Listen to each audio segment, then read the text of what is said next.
But in the end, everyone seems to think he's confirmed. Yeah, I think the key takeaway here is that despite the tough grilling from the Democrats, he's kept his cool for the most part, and he looks set to get confirmed. Mm-hmm.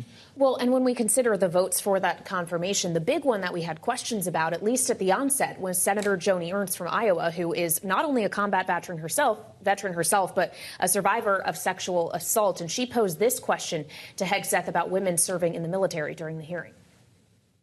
As Secretary of Defense, will you support women continuing to have the opportunity to serve in combat roles? My answer is yes, exactly the way that you caveated it. Yes, women will have access to ground combat roles, given the standards remain high.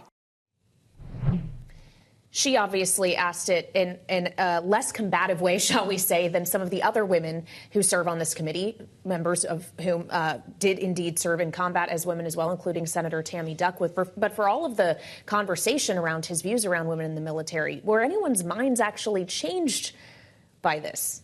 Well, I think, just on Joni Ernst, she was the key member that we were all watching because she's a Republican senator, but her background as a military veteran and a rape survivor meant that what she has to say on this could really matter. And she appeared assuaged by Hegseth's reversal on previous comments saying that women shouldn't play a role in combat.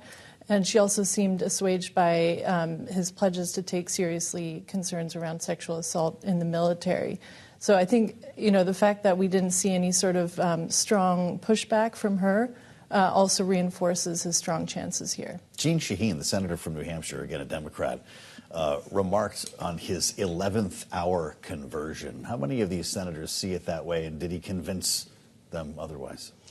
Yeah, I think there was, a lot of tough questioning on that, whether, this was a genuine reversal. Shaheen, but then also Gillibrand pushed him on that. Yeah. It's hard to say whether they were convinced by that.